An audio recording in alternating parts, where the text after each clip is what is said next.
오늘 본문 말씀에 보면은 이 하나님의 그 가슴 아픈 선포가 나오는데요.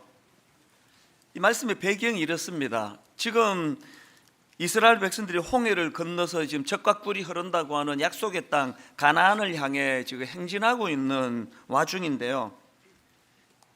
오늘 본문 바로 앞에 어떤 사건이 있었냐면은 이스라엘 백성들이 하나님을 배신하고 이제 금송아지 우상을 만들어 숭배하는 악한 짓을 저지릅니다. 이제 이런 일이 있은 바로 직후에 이제 오늘 본문에 하나님의 그 선포가 나오는데요. 본문 출애굽기 33장 3절 한번 보십시오. 어떤 선포를 하시느냐? 너희를 젖과 꿀이 흐르는 땅에 이르게 하려니와. 근데 약속은 지키시겠다는 거예요. 근데 약속은 지키는데 그러나 나는 너희와 함께 올라가지 아니하리니. 이 말씀이 참 이게 충격적이고 또 가슴 아픈 선포 아닙니까? 지금 하나님께서 내가 약속을 지켜 너희를 젖과 꿀이 흐르는 땅에 이르게 하는 일은 내가 하겠지만 그러나 나는 너희와 함께 올라가지 않겠다. 이 선포는요, 그야말로 이스라엘 백성들과의 그 관계 단절, 그 절교 선언 아닙니까? 이 지금 하나님이 어떤 심정으로 이런 말씀을 하셨는지는 1절을 봐도 충분히 느낌이 옵니다. 본문 1절을 보기 전에 먼저 출애굽기 20장 1절에 보면은 이런 그 하나님의 그 진노가 노여움이 있기 이전에 어떤 말씀을 하시느냐? 하나님이 이 모든 말씀으로 말씀하여 이르시되 나는 너를 애굽 땅 종되었던 집에서 인도하여 낸 너의 하나님 여호와니라. 여기 보면은 하나님께서 그 뭐라 말씀하십니까? 나는 니들의 하나님이다. 그리고 내가 너희들을 인도했다. 그런 말씀을 하시는데 오늘 1절 말씀을 보니까 여호와께서 모세에게 이르시되 너는 네가 애굽 땅에서 인도하여 낸 백성과 함께 여기를 떠나서.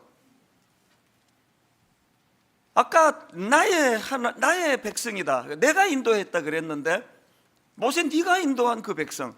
또 7절에도 같은 내용이 나옵니다. 여호와께서 모세에게 이르시되 너는 내려가라. 네가 애굽 땅에서 인도하여 낸 네 백성이 부패하였도다. 하나님과의 관계가 단절되기 전에는 난 니들의 하나님이다, 내가 니들을 인도했다, 그렇게 말씀하셨는데 이제 모세의 백성이다, 모세가 인도했다, 이런 말씀을 주시면서 3절에서 이제 나는 너희와 함께 올라가지 아니하리니 이런 말씀을 선포하시니까 이게 참 그 많은 생각을 하게 만들더라고요. 이거 자식을 키워본 부모라면 이게 어떤 심정인지 충분히 느끼실 수 있을 겁니다. 부모가 맨 마지막에 할 수 있는 말이 이거 아닙니까? 내가 너 낳았으니까 내 책임은 져야지 당연히. 너 버리지는 못하겠지만 그러나 네 마음대로 살아라. 그건 난 네하고 상관없다. 호적에서 파기야 하겠니? 그러나 난 너 나하고 별 상관없다고 난 생각한다. 이런 선포가 지금 일어난 거 아닙니까? 제가 그 지난 연말에 이 본문 말씀을 여러 차례 읽고 묵상하고 몇 주 동안 참 새해를 바라보면서 이 말씀을 선포해야 되겠다 준비하면서 마음이 두렵고 불안했던 게 뭐냐면은 지금 이게 딱 오늘 우리 한국교회 상황 아닙니까? 이게 분명히 저분을 보면은 예수 믿는 거 확실해요. 그럼 오늘도 딴 데 안 가고 또 여기 오시잖아요. 분명히 크리스찬 맞아요. 그런데 하나님의 임재를 느낄 수 없는, 하나님 임재가 뭔지, 하나님의 이끄심이라는 게 뭘 말하는지 전혀 모르는 분들이 너무 많은 현실 아닙니까? 목사가 설교하고 또 다락방에서 또 믿음 있는 분이 간증하면 저게 뭔 소리 하는지 어렴풋이는 알겠는데 나는 저걸 경험해 본 적이 없는 이런 상태에 빠진 사람들이 지금 양산되고 있는 현실 아니겠습니까? 그래서 좀 마음이 두려운 거예요. 분명히 가나안으로 인도함 받는 그 예수 믿는 사람 분명히 맞는데 이 하나님과의 관계 단절, 교회도 마찬가지예요. 구색 다 갖추고 있다고 교회가 아니에요. 하나님과 이 관계가 단절이 되어 있는 교회가 그게 어떻게 교회겠냐고요. 이것이 저를 참 두렵게 만들었는데요. 여러분, 구약에 이런 그 하나님과의 관계 단절, 교제 단절의 상태를 오래 방치했다가 망한 인물, 또 망한 시대가 있지 않습니까? 엘리 제사장. 사무엘상 3장 1절에 보니까 아이 사무엘이 엘리 앞에서 여호와를 섬길 때에는 여호와의 말씀이 희귀하여 이상이 흔히 보이지 않았더라. 이걸 방치해 놔가지고 망한 그 인물과 또 그 가문이 그 엘리 제사장 가문 아니냐고요. 이거 방치하시면 안 됩니다. 새해 첫날 여러분, 제가 이 3장 1절 말씀을, 오늘 본문의 이 말씀을 가지고 정말 여러분에게 내가 도전하고 싶은 게 뭐냐? 자, 하나님이 여러분한테 네 둘 중에 하나 택해라. 응? 둘 중에 하나 택할 그 기회를 주마. 우리는 사지 선택에 익숙해가지고 이지 선택은 이 선택을 잘 못하는 게 정상이 좀 있지만, 이제 여러분 둘 중에 하나 한번 택해 보세요. 하나님이, 자, 첫째, 이 풍요로운 가나안에 내가 입성하게 해줄게. 풍요로운 가나안에 입성해 적과 꿀이 어르고 결핍이 없는 그곳에서 살도록 해주는데, 단 나는 네와 함께 안 한다. 이게 1번이다. 이거 택할래. 2번, 비록 이 땅은 그 이스라엘 백성들이 경험한 광야 생활, 그래서 열악하고 척박하고 결핍된 게 많은, 그래서 너무너무 힘든 삶의 연속이지만 그 광야에서 내가 너와 함께하는, 너와 교제하는 너의 하나님이 되어주겠다. 이게 2번이다. 너 뭐 택할래? 그럼 여러분 뭐 택하시겠습니까? 뭐 교회니까 다 2번이라고 그러시겠지만 속내는 집에 가서 얘기하겠죠. 사실 여러분, 끊임없이 세상이 우리를 유혹하는 게 1번 택해라는 거거든요. 그 결핍이 없대잖아. 적과 꿀이 흐른대잖아. 거기는 하나님이 별로 필요 없대잖아. 당연히 1번이지. 여러분, 작년 한 해 우리가 겪었던 유혹을 정리하면 다 너 1번 택해라, 1번 택해라, 이 유혹이에요. 그러나 여러분, 우리 2번 택해야 돼요. 왜 그런지 아십니까? 좋은 사례가 있는데요, 시편 63편 1절을 보십시오. 하나님이여, 주는 나의 하나님이시라. 내가 간절히 주를 찾되 물이 없어 마르고 황폐한 땅에서 내 영혼이 주를 갈망하며 내 육체가 주를 앙모하나이다. 이게 지금 2번의 상태에 빠진 분이 쓴 시인데, 이 시는 다윗이 쓴 시예요.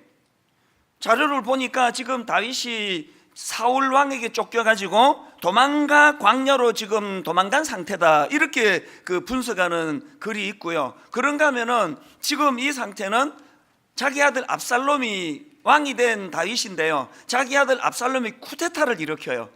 그래서 아들의 쿠데타를 지금 절망적으로 겪으면서 목숨 부지하겠다고 지금 도망가 있는 상태, 그걸 배경으로 썼다. 뭐 설이 두 가지가 있더라고요. 뭐 어느 쪽이든 상관없습니다. 한 가지 확실한 건 뭐예요? 세상에 가장 비참한 상태예요. 그리고 지금 자기가 처한 광야의 상태를 어떻게 묘사합니까? 시편 63편 1절에서 이렇게 말합니다.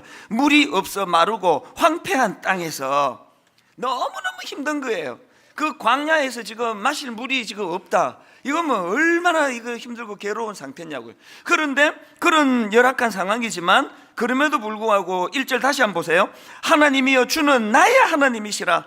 내가 간절히 주를 찾되 물이 없어 마르고 황폐한 땅에서 내 영혼이 주를 갈망하며 내 육체가 주를 앙모하나이다. 이게 2번 아닙니까? 상황은 너무 열악한데 하나님과 의지하는, 하나님과의 교제가 이루어지고 하나님께 부르짖을 수 있는 상태예요. 여러분, 왜 우리가 1번이 아니라 2번을 택해야 되는지 아십니까? 여러분이 시편 63편 1절의 상태가 왜 우리에게 필요한가 하면은, 이게 왜 축복인가 하면은 4절을 보십시오. 이름으로 나의 평생의 주를 송축하며 주의 이름으로 말미암아 나의 손을 늘리이다. 지금 광야에서도 찬양이 나오고 있네요. 그 다음 7절에도 보십시오. 주는 나의 도움이 되셨음이라. 내가 주의 날개 그늘에서 즐겁게 부르리이다. 그 열악한 광야에서도 즐겁대요, 기쁘대요. 그러면 되는 거 아닙니까? 제가 여러 번 말씀드렸잖아요. 우리 신학생들이 저를 좀 부러워해요.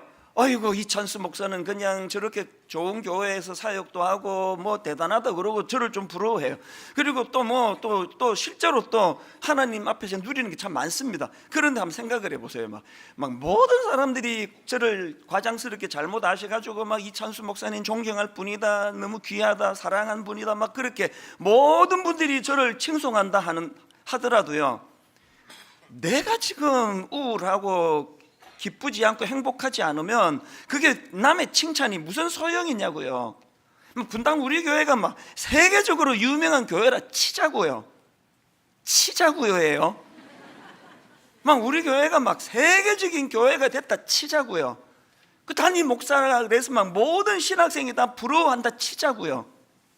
내가 안 행복하면은 그게 무슨 소용이에요. 맨날 우울하고 막 불면증이 오고 막 화가 자꾸 나고. 지금 왜 우리가 이분을 택해야 되느냐고요? 현실적으로 상황은 열악한 광야예요. 물이 없어 마르고 황폐한 땅이에요. 막 결핍이 너무 많아요. 근데 거기 보니까 본인이 손을 들어 주를 찬양하고 내가 주의 날개 그늘에서 즐겁게 부르리이다. 본인 행복하면 되는 거 아닙니까? 새해에는 하나님 안 계신 가나안을 추구하는 어리석은 인생이 아니라 비록 열악한 광야지만 여러 가지 결핍이 많아 목이 마르는 현실이지만 그러나 하나님과 함께하는 광야 생활이기에 여호와는 나의 목자시니 내게 부족함이 없으리로다. 그렇게 고백하는 그 인생길로 나아가게 되시기를 바랍니다. 그렇기 때문에요, 오늘 본문에서의 이 하나님과의 이 관계 단절, 이거 방치하시면 안 됩니다. 어떻게 하면은 이런 하나님과의 관계 단절을 피할 수 있을까? 또 거기에 지금 빠져 있더라도 어떻게 하면 벗어날 수 있을까? 여러분, 제가 오늘 본문을 택한 이유가 바로 그건데요, 하나님이 친히 말씀해 주세요. 이런 하나님과의 관계 단절의 그 고통을 벗어날 수 있는 대안이 있다. 하나님 친히 말씀해 주시는데 그게 5절에 나와 있습니다. 5절을 보십시오.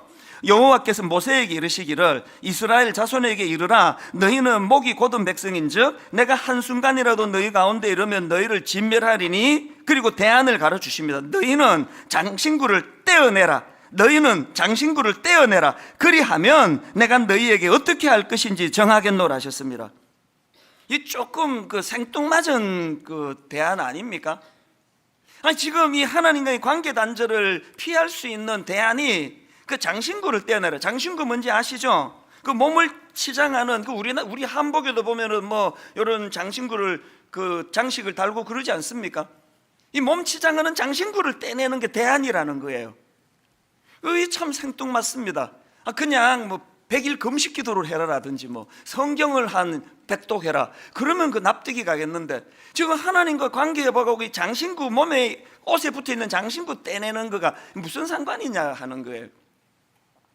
제가 이 의미를 오늘 좀 살펴보려고 하는데요, 하나님께서 왜 그 장신구를 떼어내라, 이게 대안이다 그러시는가 하면은요, 자, 몇 가지 정리를 해드리겠습니다.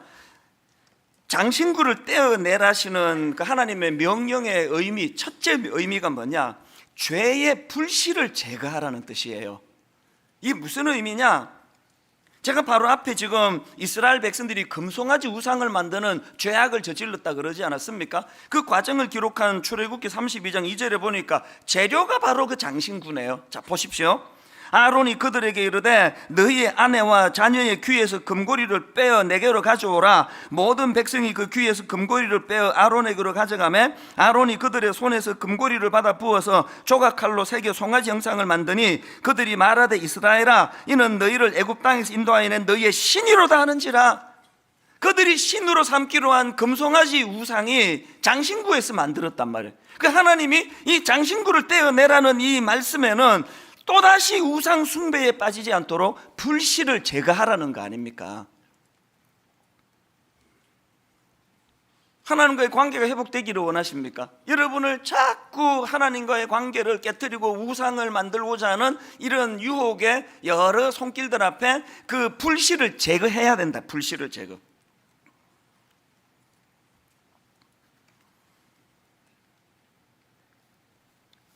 지난번에도 제가 말씀을 드렸지만 이제 우리 아들이 이제 수능 시험을 보고 나서 참 제가 그동안에 목이 말랐어요.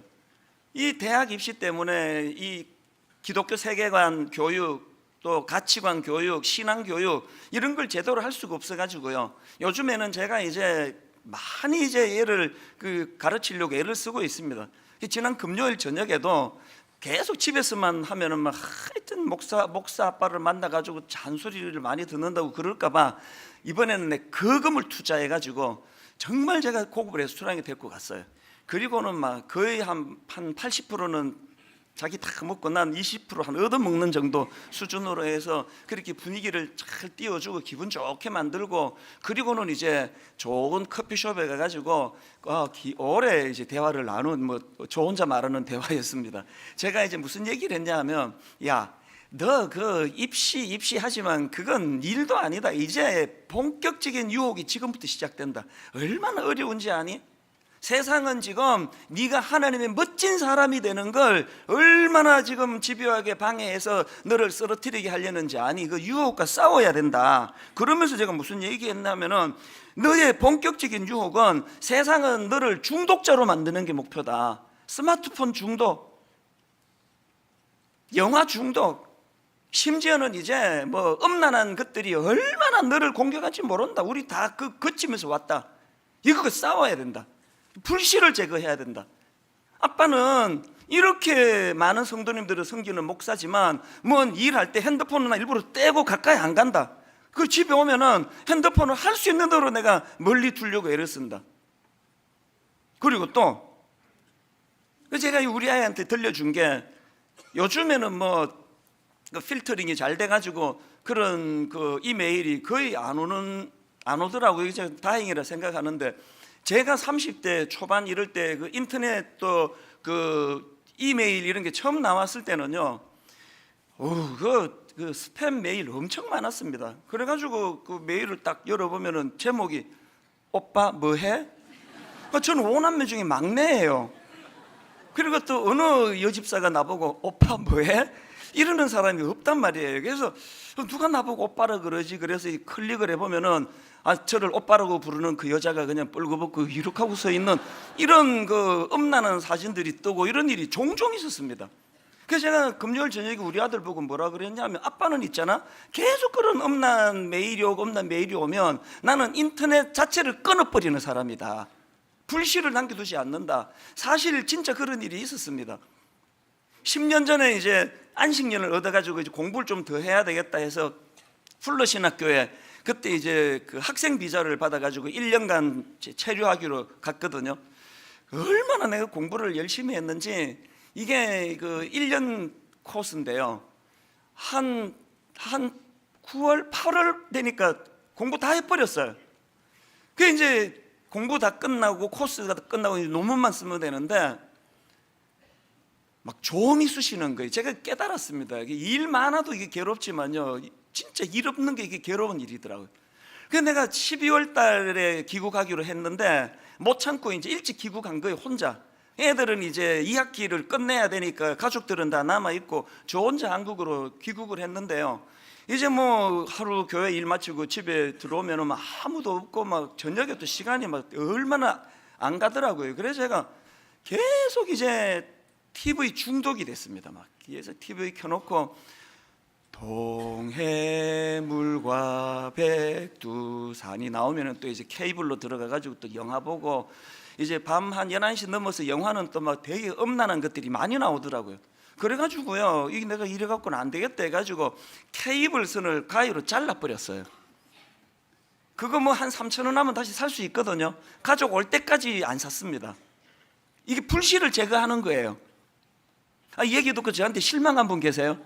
무슨 목사가 그것도 못 이겨가지고 케이블을 끊었단 말이야? 실망이다. 이런 분 계시면 그냥 계속 실망하세요. 그게 저예요. 저는 못 이길 것 같아요. 그래서 불씨를 제거하는 거예요. 이성에 대해서도 전 자신 없고요. 그래서 극도로 조심하고 불씨를 제거합니다. 어떤 경우라도 여성이랑 1대1로 식사 안 하고 차 안 마시고 대화 안 하고 교회 일 말고는 절대로 교제하지 않습니다. 자신이 없는 거거든. 불씨를 제거하는 거예요. 새해를 맞아 여러분에게 진심으로 제가 한 가지 권면을 드리고 싶은데요, 영적으로 충만하고 싶으면 여러분을 유혹하는 불씨를 제거하는 결단이 있기를 바랍니다. 자꾸 음란한 것들에 대하여 노출이 돼 있으면 그것을 아예 그냥 원시인처럼 사는 게 낫습니다. 인터넷 끊어버리세요. 그래서 제가 우리 아들 보고 그날 한 이야기가 뭐냐, 네 주변에 너무 매력적이고 너를 즐겁게 하는 친구를 할지라도 네 삶에 유익하지 않고 유혹이 많으면 그 친구 끊어야 된다. 이를 악물고 끊어라. 지금 그 이성교제를 하고 있는데 그 배우자 될 사람이 계속 내게 별로 유익하지 않다. 헤어지는 아픔을 감수하고로 끊어야 돼요. 지금 끊는 게 그게 훨씬 유익합니다. 장신구를 떼라는 게 이런 의미를 갖고 있다는 거예요. 그런가 하면은 두 번째로 장신구를 없앤다는 것의 의미가 뭐냐, 이건 자기 중심성을 극복하라는 뜻이에요. 이 자기 중심성. 백성들이 이제 금송아지 우상을 만드는 과정을 묘사한 게 출애굽기 32장 1절인데 왜 만들게 됐는가가 딱 한마디로 표현이 되어 있습니다. 보십시오.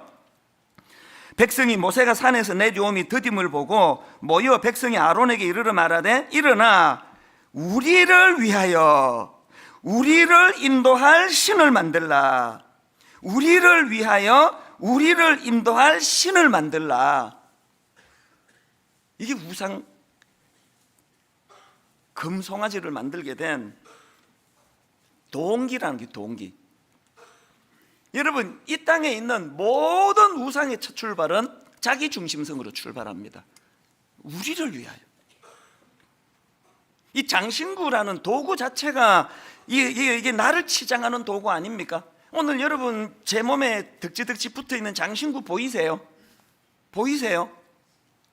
큰 교회 한답시고 그들먹거리는 장신구,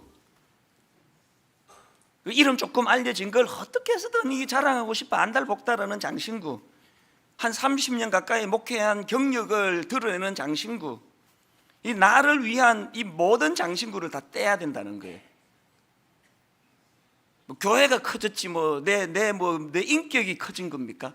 이 교회가 유명해졌지 그게 내 영성을 말해주는 겁니까?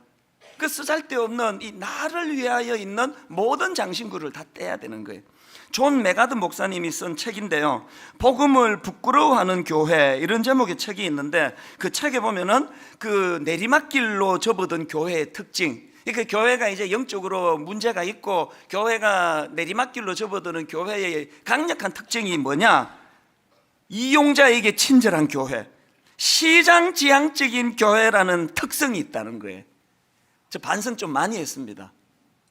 영적으로 문제가 생긴 교회는요, 이용자에게 친절한 교회, 이 본질을 중요하게 생각하지 않고 맨날 설교라는 게 얼마나 힘드세요? 용기를 가지십시오.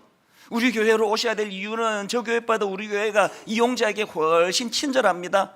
안락원자에 앉으셔가지고 편안하게 내 집처럼 지내다 가세요. 이게 문제가 있는 교회라는 거예요. 여러분, 이 영적 성숙을 재는 잣대가 여러 개 있는데요, 오늘 이걸로 한번 재보세요. 여러분, 내 영적인 성숙도가 어느 정도 되는가를 재는 가장 중요한 잣대는 내가 얼마나 이 자기 중심성을 극복했느냐의 문제예요. 좋은 남편이고 싶으세요? 좋은 아내고 싶으시면요, 고린도전서 13장에서 말하는 사랑은 자기의 유익을 구하지 아니하며, 이 자기 중심성으로부터 벗어나지 않고 좋은 남편이 되는 비결은 없습니다. 자기의 유익을 구하지 아니하며. 그래서 여러분 마태복음 6장 33절에서 우리 예수님의 조언을 잊으시면 안 됩니다. 그런즉 너희는 먼저 그의 나라와 그의 의를 구하라. 그리하면 이 모든 것을 너희에게 더하시리라. 이 말씀으로 계속 몸부림을 치면 하나님이 이 자기 중심성에 쩔어 있는 우리들로 하여금 그래도 좀 성숙해지도록 자기 중심성에서 벗어나도록 인도해 주시리라고 믿습니다. 자, 그런가 하면은 또 한 가지 자기 중심성에 빠진 사람의 특징이 하나 있는데 여러분에게 점검해 보세요. 자기 중심성에 빠진 사람의 공통된 특징이 고집이 세요. 출애굽기 33장 3절입니다. 너희를 적과 꿀이 흐르는 땅에 이르게 하려니와 나는 너희와 함께 올라가지 아니하리니 너희는 목이 곧은 백성인즉. 여기 나오는 목이 곧다라는 말은 교만하다는 뜻이 아니에요. 여기서 말하는 목이 곧다는 고집이 세다라는 뜻이에요. 그리고 제가 자료를 보니까 이 단어의 그 이미지가 어떤 이미지인가 하면은 그 주인이 멍에를 씌워 주려고 하는데 거기에 그 주인이 씌워주는 멍에를 지지 않으려고 버티는 짐승의 이미지를 이 단어가요. 주인이 지금 그 비싼 돈을 주고 소를 사고 그 비싼 돈을 주고 지금 그 말을 사고 하는데 이제 일을 해야 되는데 멍에를 씌우려는데 죽으라고 멍에를 안 쓰겠다고 버둥거리는 이게 목이 곧은 백성의 이미지래요. 자기 생각이 강하고 목에 그 멍에 씌우면 안 된다, 안 좋다. 하나님이 막 뭔 말씀으로 권면을 하든지 간에 막 목이 곧아가지고 막 고집이 세가지고 막 자기를 위하는 설교는 막 아멘 그러고 막 또 듣고 막 또 자다가도 듣고 하는데 멍에 좀 쉬어볼까 그러면은 막 그때부터 막 목이 곧아가지고 막 절대로 막 거부하고 그러면 그게 지금 장신구가 너무 많이 있는 거예요. 올해 저는 새해를 맞이해서 이 고집불통, 내 생각만 옳고 항상 나는 틀린 생각하지 않고 하나님조차도 말씀으로 그 교정받는 일은 거의 없잖아요. 자기 생각이 점점 강화되는 이런 현실에서 새해에 하나님, 내가 이 고집센 이 자기중심의 생각의 이 장신구를 떼내버리기 원합니다. 그래서 에스겔 36장 26절에 보니까 또 새 영을 너희에게 두고 새 마음을 너희에게 주되 너희의 육신에서 굳은 마음을 제거하고 부드러운 마음을 줄 것이며, 영적으로 장신구를 떼낸 사람은 부드러운 마음을 가지고 있다는 이 특성을 가지고 자기를 점검해 보시기를 바랍니다. 그런가 하면 세 번째로 장신구를 없앤다는 의미가 하나 더 있는데, 이건요 과거와의 결별을 이야기하는 겁니다. 장신구는 애굽에서 종살이 할 때부터 그 사용되던 그 치장되던 그 도구 아닙니까? 설마 광야, 그 아무것도 없는 결핍된 광야에서 장신구를 개발했다고 생각하지는 않으시겠죠? 그게 전부 이게 애굽 거예요. 애굽 문화예요. 장신구를 떼라는 건 뭘 의미합니까? 과거와의 결별을 선언하라는 거예요. 몸은 지금 종살이 애굽으로부터 해방이 됐지만 정신은 400년 그 종살이 노예 근성이 아직도 남아있는 거 아닙니까? 독립적으로 하나님 앞에 나가는 일 거의 못하고 그 광야의 이스라엘 백성들을 보십시오. 수동적이고 끌려다니고 불평이 많고 원망이 많고 걸핏하면 애굽으로 돌아가겠다고 가서 벽돌 굽고 종살이 할 때가 좋았다고, 가지도 않을 거면서 계속 나는 돌아가겠다고. 그게 노예 근성이에요. 노예 근성. 하나님께서는 장신구를 없애라는 거예요. 애굽에서 종살이 할 때 차고 있던 그 장신구를 다 떼내라는 거 아닙니까? 이게 로마서 12장 2절 너희는 이 세대를 본받지 말고 오직 마음을 새롭게 함으로 변화를 받아 하나님의 선하시고 기뻐하시고 온전하신 뜻이 무엇인지 분별하도록 하라. 장신구를 떼는 거예요. 이게 에베소 4장 22절 너희는 유혹의 욕심을 따라 썩어져가는 구습을 따르는 옛사람을 벗어버리고 장신구를 떼내라는 거예요. 교회 그렇게 오래 다니면 뭐합니까? 여전히 이 세상의 사고방식, 세상의 가치관, 온통만 내가 이 세상의 주인이라는 이런 세속적인 가치관에 너무나 지금 거기에 젖어 있다면 성령님이 새해를 맞이하는 저와 여러분에게 장신구를 뗄 수 있는 마음의 결단을 주시고 그것을 직접 행할 수 있는 능력을 주시기를 바랍니다. 그래서 고린도후서 5장 17절에 그런즉 누구든지 그리스도 안에 있으면 새로운 피조물이에요. 새로운 피조물. 장신물 다 떼시고 이전 것은 지나갔으니 보라 새 것이 되었도다. 이게 장신구를 떼는 의미예요. 오늘 본문에 보면 그래도 이스라엘 백성들이 그 하나님의 말씀 앞에 반응을 보여요. 순종합니다. 본문 6절에 보니까 어떻게 순종합니까? 이스라엘 자손이 호렙산에서부터 그들의 장신구를 떼어내니라. 장신구를 떼어냈어요. 그리고 더 중요한 건 지금부터예요. 장신구 떼내는 것으로 모든 게 회복이 안 되고요, 장신구를 떼는 건 출발이에요. 장신구를 6절에서 떼냈는데 7절을 보시겠습니까? 모세가 그 장막을 세우는데요, 모세가 항상 장막을 취하여 진 밖에 쳐서 진과 멀리 떠나게 하고 회막이라 이름하니, 모세가 친 장막을 회막이라 이름하는데 이 모세가 세운 회막의 의미가 뭔지는 이거를 세번역으로 보면 금방 이해가 됩니다. 자, 7절을 세번역으로 보십시오. 이스라엘 백성이 진을 칠 때마다 모세는 장막을 거두어 가지고 진 바깥으로 나가 진에서 멀리 떨어진 곳에 그것을 치곤 하였다. 모세는 그 장막을 주님과 만나는 곳이라고 하여 회막이라고 하였다. 모세가 세운 회막의 의미가 뭐라고요? 주님과의 만남의 장소라는 상징을 거기다 부여하는 거예요. 의미를 부여하는 겁니다. 그리고는 9절에 모세가 회막에 들어갈 때에 구름 기둥이 내려, 하나님 임재의 상징 아닙니까? 구름 기둥이 내려 회막문에 서며 여호와께서 모세와 말씀하시니, 또 10절 모든 백성이 회막문에 구름 기둥이 서 있는 것을 보고 다 일어나 각기 장막문에 서서 예배하며, 예배가 살아나네요.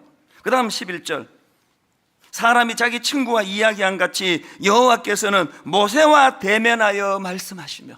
부러워 죽겠어요. 새해에는 저와 여러분이 다른 소원 말고 사람이 자기의 친구와 이야기함 같이 여호와께서는 모세와 대면하여, 사람이 자기의 친구와 이야기한 같이 여호와께서는 찬수와 대면하여 말씀하시며. 그뿐 아니라 7절을 다시 한번 보십시오. 모세가 항상 장막을 취하여 진 밖에 쳐서 진과 멀리 떠나게 하고 회막이라 이름하니 여호와를 앙모하는 자는 다 진 바깥 회막으로 나가며. 지금 모세가 주님과의 만남의 장소에 회막을 세워두니까 거기에 가는 사람들을 보니까 여호와를 앙모하는 자라. 여호와를 앙모하는 자. 이 앙모하다라는 이 단어를 찾아보면요, 기본 의미가 구하다, 청하다, 얻기 위해 노력하다, 이런 뜻을 가진, 기본 의미를 가진 단어예요. 그러니까 지금 이스라엘 백성들에게 회복된 게 뭐예요? 하나님에 대한 관심이 회복이 됐습니다. 하나님을 앙모했어요. 하나님을 구하기 시작했어요. 하나님께 청하기 시작했어요. 하나님과의 관계를 회복하기 위하여, 하나님에게 인격적으로 관계를 누리기 위하여, 그것을 하나님께 얻기 위하여 노력하기 시작했다는 거예요. 2019년도에는 여호와를 앙모하는 자는 다 진 바깥 회막으로 나아가며, 매 예배 때마다 여호와를 앙모하는 마음을 가지고 예배하러 오시는 여러분 되시기를 바랍니다. 주를 앙모하는 자 올라가 올라가 독수리같이. 앙모하는, 주님을 앙모하는 마음이 생기면 넘어졌는데 일어나게 됩니다. 독수리같이 창공을 향하여 날아가게 되는 거거든요. 여러분, 이 앙모하는 마음을 회복하는 게 왜 필요하냐? 이런 이스라엘 백성들의 변화에 하나님이 반응하시기 때문이에요. 자, 13절에서 모세가 이런 요청을 드립니다. 내가 참으로 주의 목전에 은총을 입어 싸우면 원하건대 주의 길을 내게 보이사 내게 주를 알리시고 나로 주의 목전에 은총을 입게 하시며 이 족속을 주의 백성으로 여기소서. 그랬더니 하나님 어떤 반응을 보이시느냐? 감격의 14절이에요. 여호와께서 이르시되 내가 친히 가리라. 나는 니들과 함께 안 하겠다 하신 하나님 아닙니까? 우상이나 만들고 말이야, 온 관심이 그냥 하나님에게 있지 않는, 난 니들과 함께 안 하겠다 하신 하나님인데, 그들이 돌이켜 회개하고 하나님을 앙망하는, 하나님을 앙모하는 그런 모습으로 바뀌니까 하나님이 여호와께서 이르시되 내가 친히 가리라. 그래서 여러분, 올 한 해 내내 품어야 될 성경 구절 하나 다음 주일날 이 교회 벽에 붙일 거예요. 야고보 4장 8절 하나님을 가까이 하라. 그리하면 너희를 가까이 하시리라. 하나님을 가까이 하라. 그리하면 너희를 가까이 하시라. 여러분, 우리 첫 주니까요, 한번 큰 소리로 선포해 보시겠습니까? 하나님을 가까이 하라. 그리하면 너희를 가까이 하시리라. 한 번 더요. 하나님을 가까이 하라. 그리하면 너희를 가까이 하시리라. 하나님을 가까이 하는 도구를 주보간주로 다 드렸습니다. 성경 읽으셔야 됩니다. 하나님을 가까이 하는 도구, 하나님 주신 성경 큐티 시작하셔야 됩니다. 말씀 읽으셔야 됩니다. 가정 예배 회복시키셔야 됩니다. 다시 한번 저를 따라 선포해 주시겠습니까? 하나님을 가까이 하라. 하나님을 가까이 하라. 그리하면 너희를 가까이 하시리라. 결론을 맺습니다. 제가 올 연초에 그 아는 목사님에게 그 이순신 장군 이야기를 들었는데 참 감동적이었습니다. 그 내가 어렴풋이 알고 있었던 것 같은데요. 임진왜란 초기에 그 옥포대첩이라고 아시는 분이 많으실 거예요. 이 옥포대첩은요, 외선 30척이 옥포만에 정박을 해가지고 양민을 괴롭히고 약탈하고 그런 짓을 저질렀는데요. 이순신 장군이 그 외적 30척 중에서 무려 26척을 격침을 시켜요. 그리고 더 놀란 게 뭐냐 하면은 외선 26척을 격침시키는 과정에서 왜군 4,080명을 사살해요. 놀라운 게 뭐냐, 외적 4,080명을 사살할 동안에 아군 피해 1명 부상, 사망자도 없대요. 이 뭐 위대한 장군이에요. 그래서 제가 그게 너무 제가 연초에 인상적이었는데요. 이순신 장군 검색을 하니까 무슨 기사가 하나 뜨는가 하니까 여러분 검색해 보세요. 이순신 장군이 병사들에게 이상한 명령을 내렸대요. 적의 머리를 베는 자는 벌을 줄 것이다.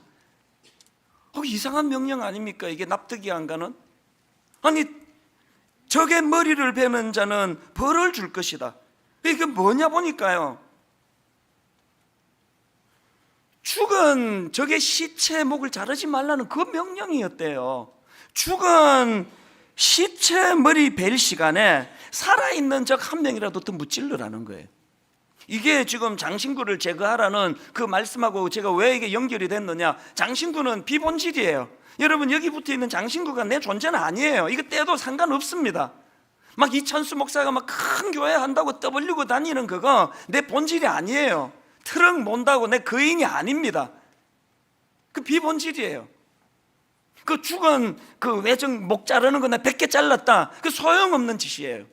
본질을, 살아있는 적을 공격하라는 거 아닙니까? 여러분, 새해를 맞이해서 이 비본질, 장신구는 비본질의 상징이에요. 있어도 되고 없어도 되고 오히려 광야 생활이 그 주장스러워요. 오히려 그 비본질을 다 떼내고 그 죽은 외적 목 100개 잘랐다 자랑하는 이런 거 하지 말고 전투력을 가지고 주님과 더불어서 영적인 전쟁에서 승리하는 저와 여러분 되시기를 바랍니다. 장신구를 떼셔야 됩니다. 죄의 불씨를 제거하셔야 되고 자기 중심성을 극복하셔야 되고 과거와의 결별을 선언하셔야 합니다. 이사야 40장 31절, 오직 여호와를 앙망하는 자는 새 힘을 얻으리니 독수리가 날개치며 올라간 같을 것이요 다름박질하여도 곤비하지 아니하겠고 걸어가도 피곤하지 아니하리로다. 여호와를 앙망하는 마음을 가지고 승리하는 귀하고 복된 새해가 되시기를 주님 이름으로 축원합니다.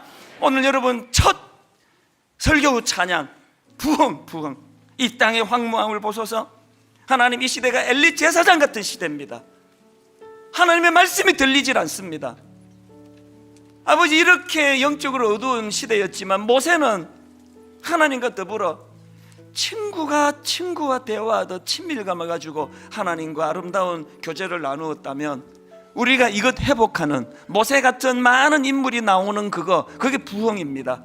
기왕의 아버지, 제가 그런 각성이 일어나기를 원합니다. 사모하면서 우리 부흥 하나님 앞에 찬양하는데요, 이 땅의 황무함을 보소서. 이 땅의 황무함을 보소서. 하늘의 하나님, 긍휼을 베푸시는 주여, 우리의 죄악 용서하소서. 이 땅 고쳐주소서. 사모합니다. 이제 우리 모두 하나 되어 장신구나 떼버리고 이 땅에 무너진 기초를 다시 쌓을 때 우리의 우상들을 태우신 성령의 불 임하소서. 부흥의 불길 진리의 말씀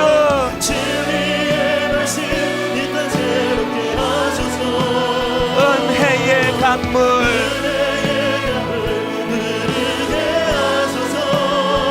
성령의 바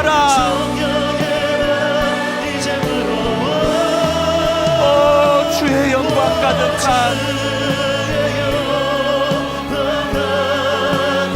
새날 주소서. 오 주님 나라 이 땅에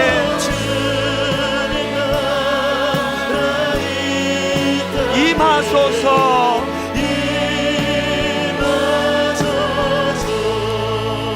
여러분 새해 첫 예배예요. 이거 회복하셔야 돼요. 소망을 회복하는 게 신앙생활입니다. 여러분 홍해를 건너는 그 가슴 벅찬 경험이 있으시잖아요. 뒤에서 적들이 죽이려고 달려들 때, 앞에 홍해가 가로막혀 있을 때 이제 끝났다, 애국 군대에게 우리는 이제 죽었다, 그럴 때 하나님의 기적의 홍해를 걷는 경험을 다 누리셨잖아요. 오랜 한국교회의 패배의식, 교회는 부흥이 안 된다, 교회는 전도가 안 된다, 누가 그러던가요? 장신구를 떼고 지금이라도 하나님의 심정을 헤아리며 하나님을 가까이 하라, 그리하면 너희를 가까이 하시리라. 하나님을 가까이 하라, 그리하면 너희를 가까이 하시리라. 아버지, 이 하나님의 소원을 제가 이루어드리기 원합니다. 우리 결단하면서 한 번 더 다 자리에서 일어나셔서 선포하며 나가기 원합니다. 이 땅의 황무함을 보소서. 이 땅의 황무함을 보소서. 하늘의 하나님, 긍휼을 베푸시는 주여, 누구를 탓하지 마세요. 우리의 죄악 용서하소서. 이 땅 고쳐주소서. 이 일을 위하여 우리 모두가 다 이제 우리 모두 하나 되어 힘있게 선포하십시오. 이 땅에 무너진 기초를 다시 쌓을 때, 우리의 우상들을 태우신 성령의 불 임하소서. 마음의 소원을 가지고 선포합니다. 부흥의 불길 타오르게 하소서. 진리의 말씀 이 땅 새롭게 하소서. 은혜의 강물 흐르게 하소서. 성령의 바람 이제 불어와. 소원합니다. 오 주의 영광 가득한 새날 주소서. 오 주님 나라 이 땅에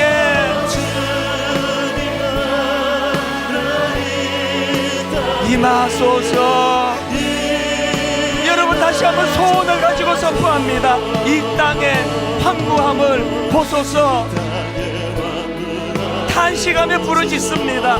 하늘의 하나님, 긍휼을 베푸시는 주여, 우리 교회에, 우리 가정에 우리의 죄악 용서하소서. 이 땅 고쳐주소서. 회복을 갈망하며 이제 우리 모두 하나 되어 이 땅에 무너진 기초를 다시 쌓을 때, 회복을 갈망하며 우리의 우상들을 태우신, 선포하십시오. 성령의 불 임하소서. 부흥의 불길,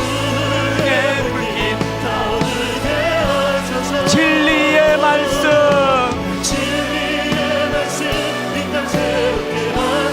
은혜의 강물,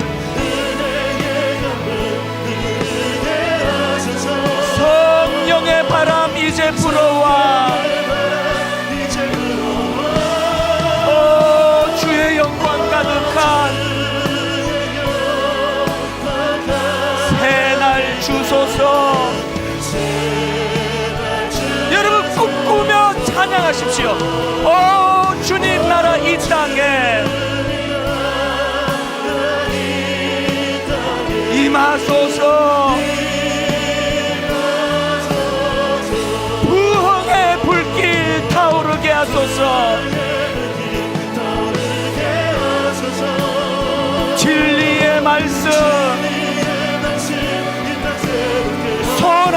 찬양하십시오. 은혜의 강물,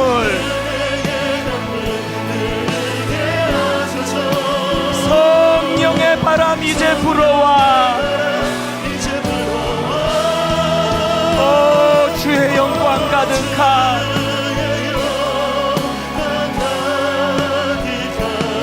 새날 주소서.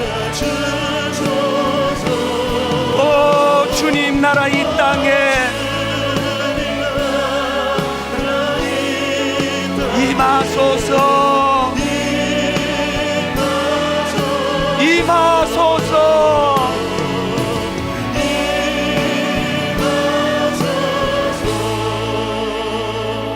여러분 그거 아십니까? 가장 큰 변질은 소망이 사라지는 거예요. 사모함이 없어지는 거예요. 가장 나쁜 게 뭔지 아세요? 교회에 아무런 기대감 없이 오는 거예요. 오늘 그렇게 오신 것처럼 아무런 기대감 없이 교회에 오는 게 가장 악한 거예요. 하나님 비록 우리의 범죄함으로 하나님과의 관계가 단절이 된 것 같고 너무너무 풍요로운 가나안 땅에 사는 것 같은 풍요로운 것 같은데 하나님의 임재가 느껴지지 않습니다. 오래 예수 믿었지만 하나님과의 영적 교제가 뭔지를 잊은 지 오래됐습니다. 소원을 가지고 기도합니다. 아버지, 2019년도는 그 하나님과의 관계가 회복되는 첫 해가 되기를 원합니다. 2019년도는 하나님의 임재가 삶 속에서 경험되어지는 놀라운 역사가 있기를 원합니다. 이것으로 가정이 회복되기를 원합니다. 교회가 회복되기를 원합니다. 아버지, 무너지는 한국 교회가 세워지는 은혜가 있기를 원합니다. 이 소원을 가지고 우리 함께 통성으로 같이 기도하시겠습니다. 살아계신 하나님 아버지, 하나님의 은혜를 이 시간 삼으십니다. 아버지 하나님, 적과 꿀이 흐르는 가나안 땅에 입성했지만 하나님의 임재가 느껴지지 않는, 하나님과의 교제가 단절이 되어 있는, 하나님의 인도하심이 뭔지를 잘 모르는 아버지, 그런 상태의 가나안에 입성하기보다는 하나님 비록 문제가 많은 광야지만 복이 많은 한적이 심각한 또 결핍이 많은 광야지만 다윗처럼 거기서 하나님의 인도하심을 받는 그곳을 아버지 갈망하는 저희들 되게 하여 주시옵소서. 오 하나님 아버지,